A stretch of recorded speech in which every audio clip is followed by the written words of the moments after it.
Ruthless Render, a story that was clearly inspired by JJK and Chainsaw Man through the eyes of DD Mark. What's going on, everybody? Welcome back, Penguin Nation. It's your boy Marshulartz here yet again with another review about Ruthless Render. This time we are doing Chapter 3. Now, before we dive in, I do want to stress the goal for this channel is to reach 1K subs and more, but 1K is where I want to go at. Right now, I believe we at our 177. Let me check really quick. We're at something. I know we're at it. I know we're at a number. We're at 177 and climbing, and I appreciate everybody who has come around and stuck around to watch the content, give their opinions and thoughts, and go from there. So let's kind of dive into this, right? So once again, D Mark is giving us another thing with 3 chapters, and I just want to stress this really quick. If we look at everything that he has up to 15 chapters, right? Now, most of these were done in 2024, 2023, 2022. That's when he first started. It was in 2022, which is basically 3 years ago now. So we're only going to be doing the first 4 chapters, and I'm only doing the third chapter right now. Now, right off the bat, this is chapter 3's main cover in the volume. This is what we get. This is the double page spread. You get this as the chapter cover. You get this as like an accent, which is for the reason why this is here, by the way, is because he ended on a right page. He ended on the right side of a page, and he needed a filler. You need a filler. Sometimes you'll see the manga name down here. Sometimes you might see a little sketch or whatever down here. It happens all the time in manga. It's something that, I always tell people, like, hey, make sure you have those little filler pages because you might need them. So that way the page order can land on the right thing. Now, I do like this. I think that this is very ominous right here. So it says chapter 3, the soul toll. So we're going to continue to do the page thing along with this. We're going to go page by page like we normally do, but kind of diving into it. You see this right here. This is what we see in the beginning of chapter 3. We get this nice color spread page art, which, like I showed you the last time, you do get this in the back of the book as well. It's just something that you get here. You do get this in the back of the book. Remember, this was from chapter 2. And now we get this in chapter 3 as the beginning. So he's just reusing these arts. He's just reusing the art pieces to put into the book, which I think is still totally doable. Because I'm assuming, obviously, he drew everything first and then decided where things were going to go. But I don't have any problem with that. I think that's pretty reasonable. I mean, I did that myself in some ways, but I did draw a lot of extra things for volume 1 to make it more unique for the person buying it. Because reusing art, I think, is cool, especially if people have seen it. But depending on how old the art is, drawing some new art, drawing some new stuff for people to feel like they're getting a value for it to be personal to them, I think it's something you always want to do. Going back into this, so let's continue. We go down and we get something that I haven't seen yet, which is this Happy New Year, Ruthless Render. So this was during the New Year, which I still love this page. I think it's really awesome. You get to see his main character, and I think it was a little bit bigger. Maybe it wasn't, but you get to see 3 characters. I do love New Year stuff. I always love seeing characters like having camaraderie. I just think it's really funny that he's looking down at her chest, touching his arm because he's super nervous. And she's just taking a nonchalant photo as she normally does, or as she normally is personally. And then you got this character who I'm really curious about in the story. He seems like he's really cool to me. But yeah, I just like this little art piece. I thought it was a really nice touch. Being able to go from this art piece to a second one before we start the story, and you see that it's reading left to right, is really interesting. So yeah, you get to see that chapter cover that I was showing you the last time. Let's go ahead and extend this. That way we get to see it. And then we get right into it, right? We get the main character, which I'm blanking on his name. I do apologize. Let me make sure I get the name correct. Castell, that's his name. So his name is Castell. So we do get Castell looking into this dark tunnel, grabs his pants. He's kind of looking and seeing what's going on. I love the art direction for this, just this void of darkness. And then you see this scared kid. You see that he's scared because he's gripping his pants and stuff like that. So that's always kind of significant. It's little tells like that I really enjoy in manga. I really enjoy that stuff, being able to see those different aspects in a character, because some people do just glaze right past that. But DD Mark did a beautiful job in this one. I do like how he also has the sword on his back still. Yeah, so we see inside this void. We go down a little bit more, and then something walks out. And as that something walks out, we see that he's towering over this kid. And these are like these shots that, like, obviously it's a normalized shot, but like have you ever seen it in manga where people exaggerate just like them towering over somebody else? Obviously, you still get that same feeling here, but this could have been pushed a little bit more, where the proportions could have been exaggerated. You know, you could have had his body kind of leaned over and elongated just to feel that. But I think it was supposed to be normal in the sense. I believe that was the perception he wanted to kind of give, was just this normal sense of like, hey, you know, I'm towering over you. And you see the expressions, even that's still good. And then I take it this is his mother coming back saying, my sweet, wake up, my sweet boy. And then we see him wake up and he's like getting ready to fight somebody. Easy, man. Watch where you're karate chopping. You're gonna hurt Burrito. You're gonna hit Burrito. Bro, Burrito looks like such the chillest dog. Like, Burrito looks like such the chillest dog. And it's just so funny. He has a little, I don't know. See, like, I don't know what this is right here, but I thought it was like a monocle because you don't see it here on this one. I thought it was a snot bubble after that. But then I was like, what is that? Like, I still don't know what this is. But yeah, what was your nightmare about, Cass? Huh? Dude, you were screaming and karate chopping the air. So I like this one because it feels claustrophobic, it feels tight, everybody's in the car. And if we look at it in the manga pages, it really does sell the same effect. It's easy to forget that all this happens in like 4 or 5 pages. So all this happens in like 4 or 5 pages, and it's easy to forget that. I do like this moment. I like that they were able to kind of talk and linger on this. I think this could have went maybe 2 or 3 more pages with them kind of talking, because this is kind of them bonding. We're kind of getting to see how they are outside of a battle, because obviously that's what we're getting to next. Is we're getting to some sort of battle, but the calm before the storm. I think he could have just pushed this conversation just a little bit more. I don't think it needed anything else besides, like, you know, kind of seeing this conversation kind of pushed a little bit more in this way. So, for instance, a dude, you were karate chopping in the air. Fine, don't tell us. Oh, I jumped, I fell down a building. Why the glasses? I thought you said you don't need them anymore. I don't, but at this point I feel weird. Plus they take away attention from my eyes. And then, like, we get heads up, and then it kind of cuts off that. We could have had something where maybe she had said something like, oh, I like your eyes, and blah blah blah.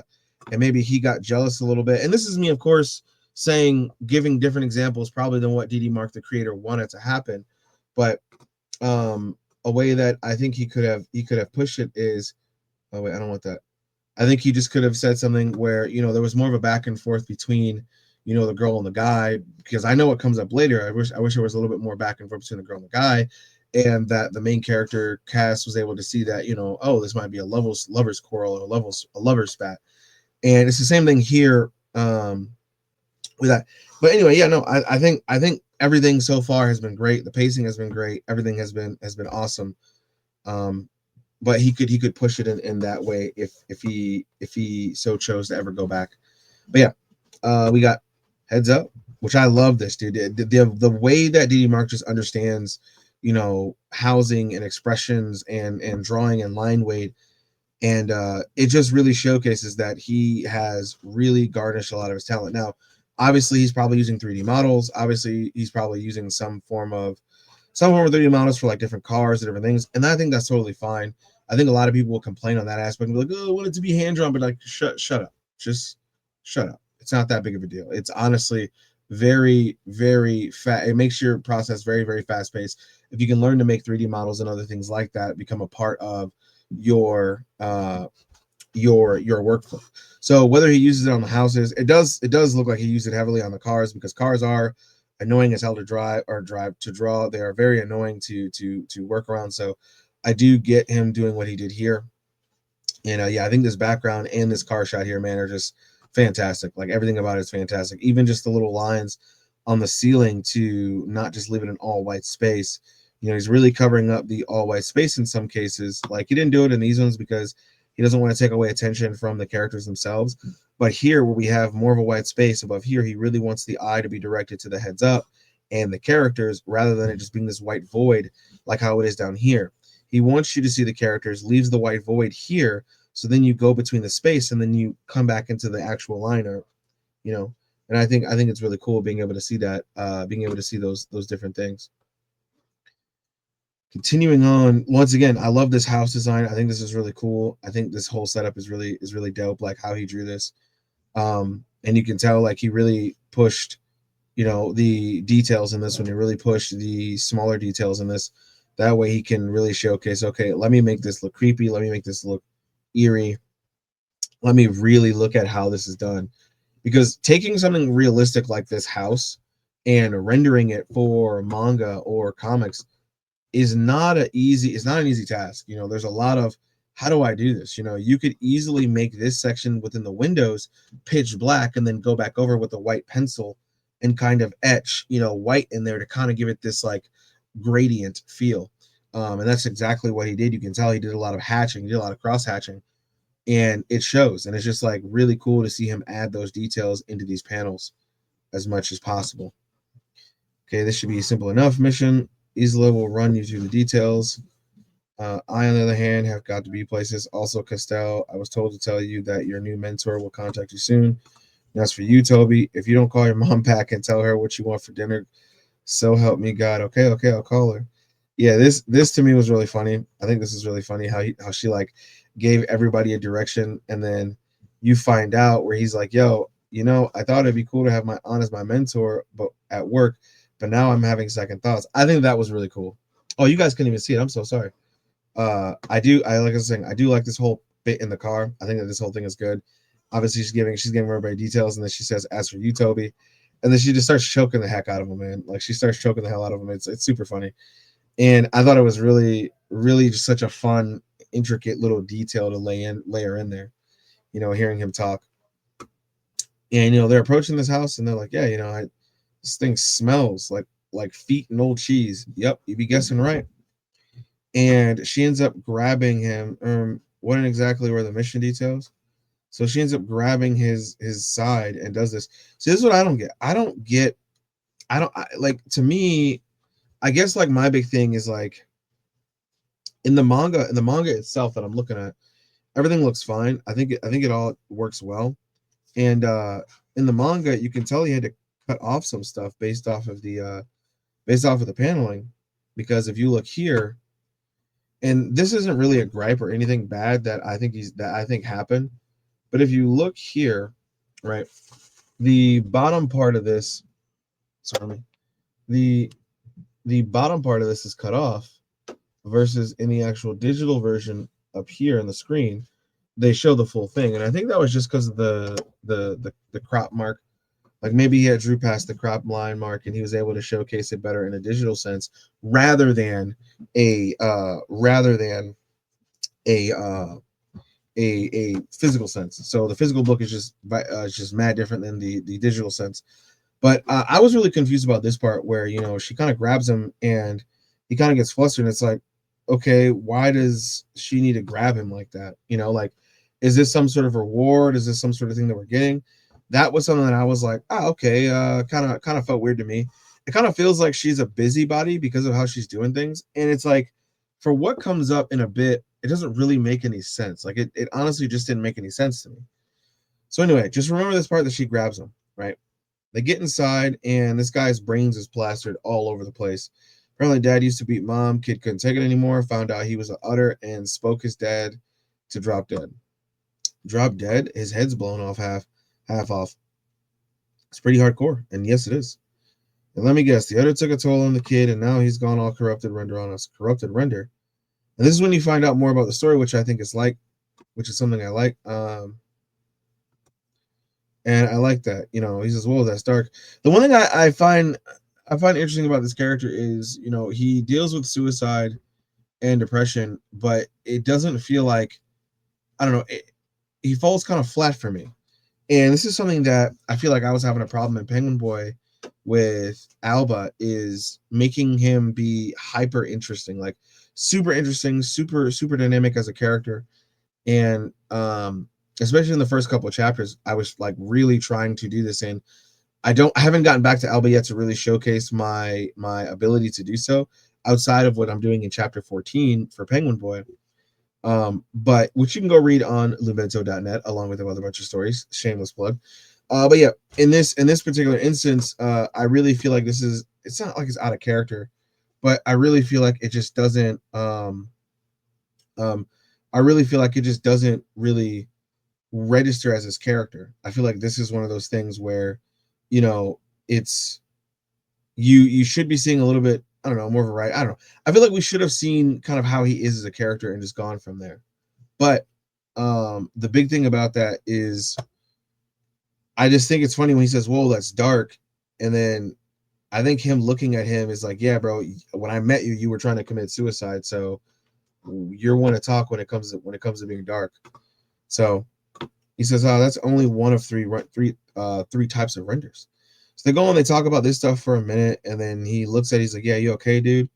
And he's like, "I don't know. I guess I'm tired of people dying." I mean, one person that we know of outside of your mom has really passed away, and that's pretty much it. If it helps out a lot at a dad like him too, trust me, the world is better off with people like him. And that's when they're looking, and we see that the mother has been disconfigured, discombobulated, dis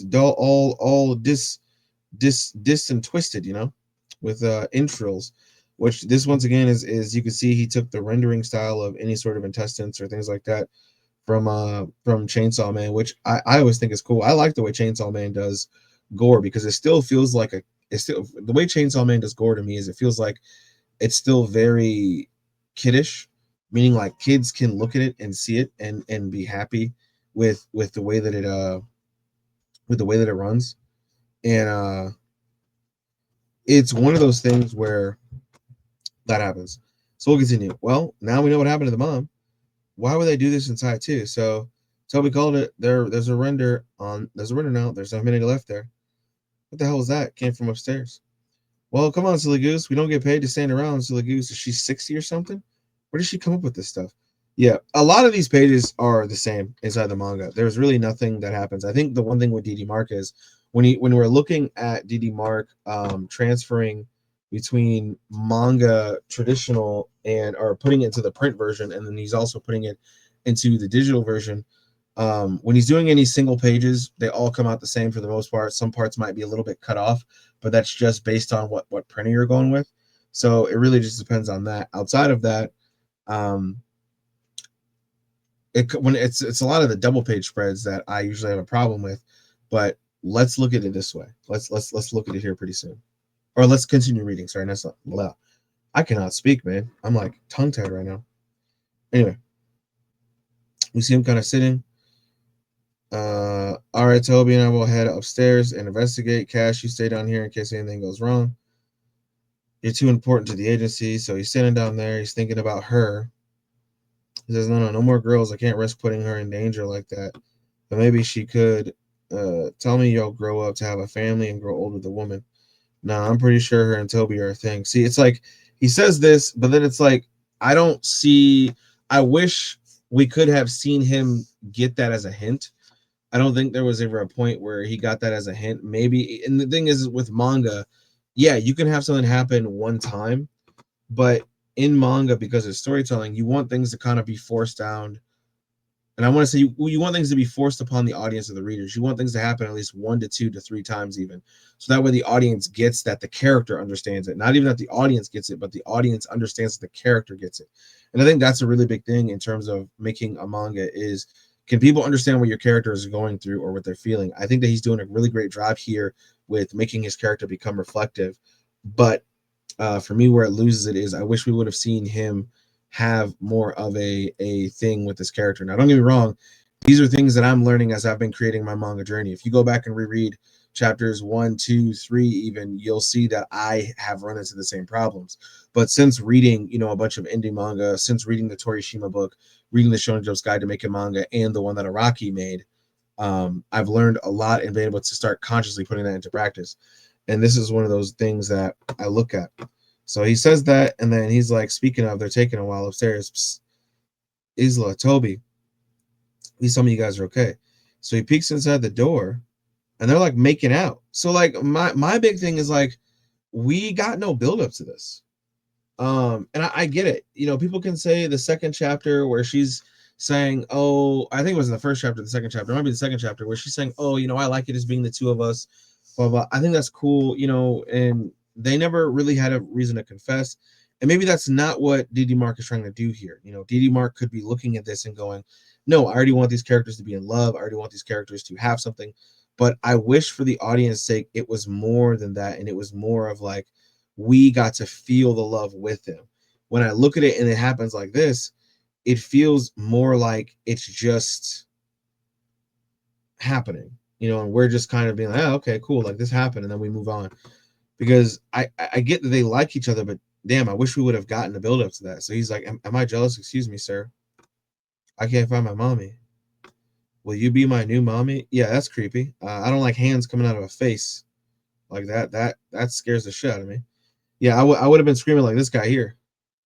And they say Cass, and my man is into it. By the way, I like this shot of like this whole thing happening where like the building is coming down and stuff like that. I think this is really good.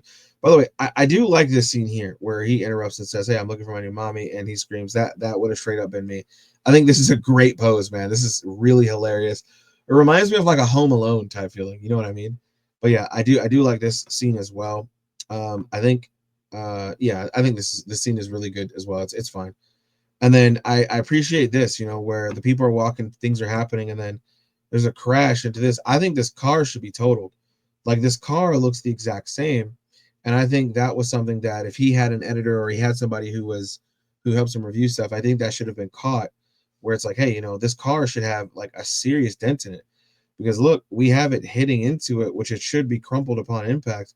And then we have it changed here. And that was like another thing. I was like, okay.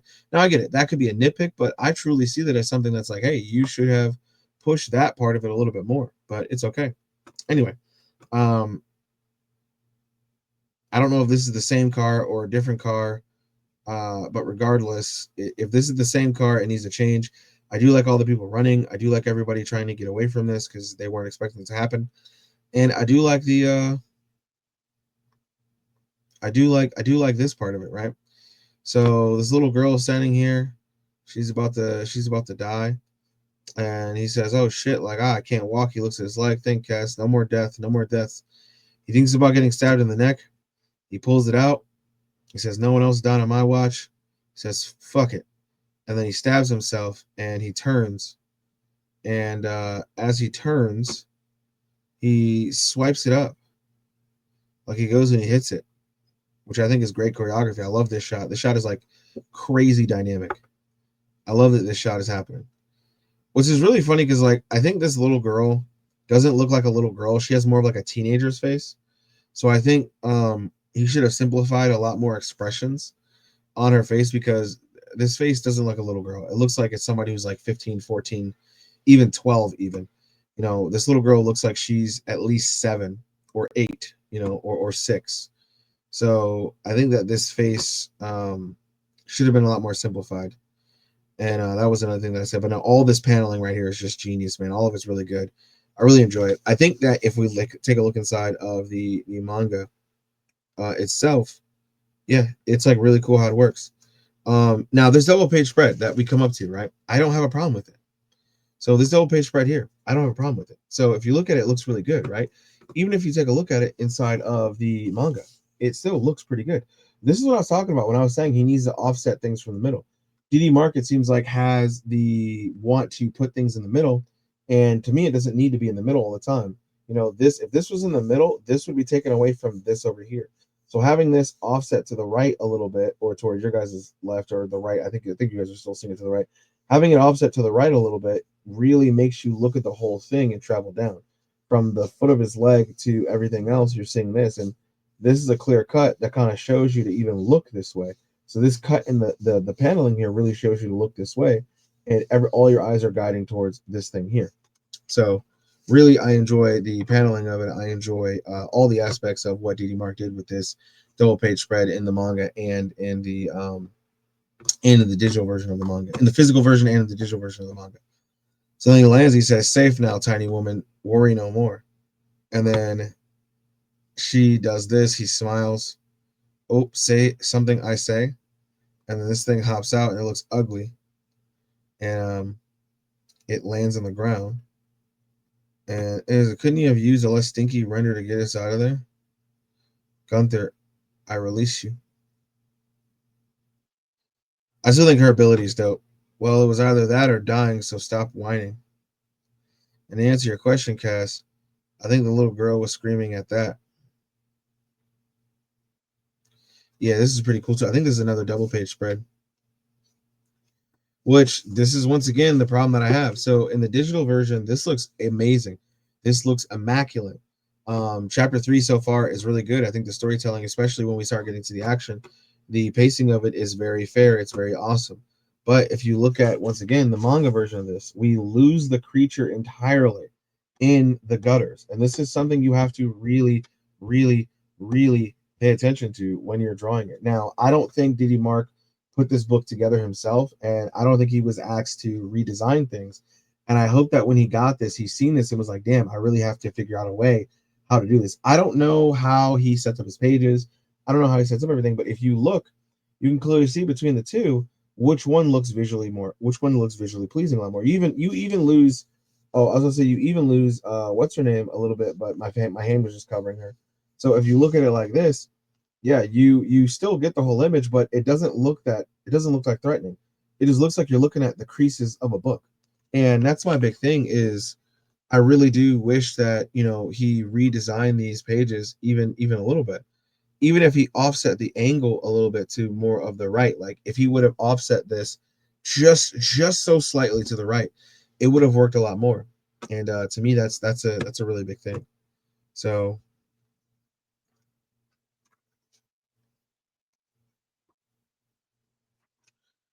yeah. Holy hell! I think I just pissed myself a little. How are we supposed to kill that thing? I don't know, but we're sure as hell gonna try. Damn right. Dying on my watch. Damn right. Dying on my watch. No more. And I know what he was trying to do here. So the creature talks in when Cass gets into these ways, he gets into like these kind of these kind of broken speech and these broken speech impediments. So I would just say no dying on watch no more, or I would change it up to where he's saying like people no die on watch anymore or something like that. That way we understand a little bit more, because dying on my watch no more just feels like you miss something. You scroll back up like did I miss something in this bubble here? Like did something happen? You know what I mean? Did I lose something? But other than that, I mean, chapter 3 was pretty awesome. I do think overall it was a great chapter. I think if Didi Mark looks at his storytelling and he's able to then give these characters deeper moments, linger on things a lot more, it's going to be the same thing that we're probably going to see in chapter 4 as well. Moments that aren't lingered on. But chapter 4, I know, is action packed, and I think we do get to see a little bit of those things. But chapter 4 is pretty awesome. Chapter 3 is pretty awesome. I love the rendering. I love the angles. I love the background. So even I'll scroll up again. This is really awesome. Being able to see this render progress itself this big, and then going in and seeing like the dynamics of the backgrounds, the towns, how these characters fight. Even why is it glitching like that? Even with this whole car thing, drawing cars are not easy. Drawing vehicles are not easy. Oh, I'm sorry, I'm zoomed in. So what I was talking about earlier is I was talking about this. I really love this background. I really love how this was drawn, how this was like, this is masterful. This is really cool. And even this right here, I really do love this background. I really like this car. Drawing cars are not easy.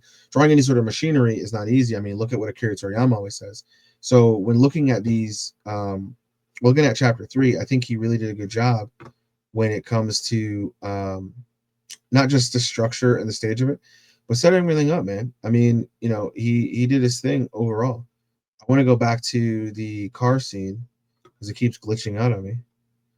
I really think this car scene is something that is to be looked at. Like, it's something to be studied in a sense, because I think he was drawing these angles very well. And I think the art of it, yet again, the art of what Didi Mark gives us is just phenomenal. But it's once again just the story structure in certain areas. It's the characterization and giving characters those moments that I think are the big problem.